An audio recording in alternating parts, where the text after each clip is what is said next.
Happy Mother's Day to every mothers around the world, around the globe, around the universe. I say Happy Mother's Day. My good Lord will continue to strengthen us all. All mothers are warriors that deserve to be honored. All mothers are warriors that deserved to be honored. Thank you, mothers. So this song is for us all. Let's go. Òrìṣà bíyeye kò sí láyé yìí. Òrìṣà bíyeye kò sí láyé yìí. Olóyún mi fóṣù mẹ́sàn-án, ó pọ́n mi fọdún mẹ́ta. Òrìṣà bíyeye kò sí láyé yìí. Màmá ṣáni wúrà, bàbá dẹni jígí o. Òrìṣà bíyeye kò sí láyé yìí. Ìyá ṣéwọ̀ náà ní bá máa bọ̀, màmá ṣéwọ̀ náà ní bá máa bọ̀. Ìyá òbí jẹ, ìyá ìyá jẹ lórí mi pọ̀ gan, ṣe bí wọ́n náà ní bá máa bọ̀. Màmá mi lọ́lọ́hun tí mo kọ́ mọ̀ láyé o, màmá mi lọ́lọ́hun tí mo kọ́ mọ̀ láyé.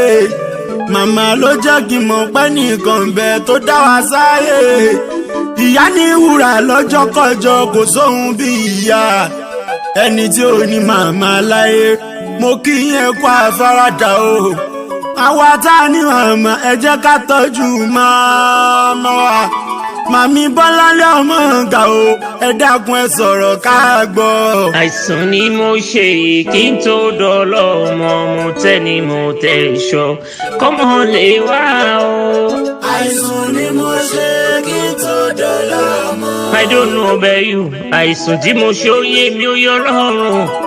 Àìsàn ni mo ṣe kí n tó dọ́lọ́ ọmọ, mo tẹ́ ni mo tẹ́ ṣọ kọ́mọ lè dúró sẹ́ o. Àìsàn ni mo ṣe kí n Kí n tó tó dọ́lọ́ dọ́lọ́ ọmọ. ọmọ, because God said it, I believe it, and I receive it. Yes, Lord, it said it, I believe it, and I receive it. Àìsàn ni mo ṣe kí n tó dọ́lọ́ ọmọ, mo fi gbogbo ara tẹ́ ni mo tẹ́ ṣọ́ kọ́mọ lè dúró sẹ́ o. Àìsàn ni mo ṣe Kí n tó dọ́lọ́ ọmọ, nítorí náà torí ọmọ ni mo ṣe dúró for so long, torí ọmọ ni mo ṣe pẹ́ o. Bẹ́mi bímọ bó ṣe 20, ká má ṣe rofo alẹ́ ọlọ́. Mi bímọ bó ṣe mẹ́jọlá, kẹ́ má ṣe rí ìbànújẹ́. Bí ọmọ bá ní kò ń sọ̀rọ̀ nípa ọmọ, aṣogun aṣọgbọ̀n aṣèrìnwó. Bí iye ọmọ bá sọ pé kò ń sọ̀rọ̀ àdóúnjẹ nípa ọmọ, ńlá sọ̀rọ̀ kọ́ lọ máa ṣe jẹ́ àṣìṣọ́ ni. Ṣèjọ́ tọkọléyà jáde lóru ní àbíjọ́ ká pé bí mọ́nú kọ́mọ lè jẹ́ o. Ọjọ́ ayọ̀ kẹ́rẹ́, ọjọ́ kẹ́rẹ́dé bí sùn ló pọ̀ ọjà ayọ̀ lọ. Yeye ọmọ gbìyànjú lórí ọmọ, bí ọmọ ayé tó bẹ nítòsí o. Mo kí ẹ kú ọdún, Happy Mother's Day to a mother in the world. Àtẹ̀yìn tẹ̀sẹ̀ ń bẹ nílé ọkọ, ẹ ti ṣẹ́gun sí o.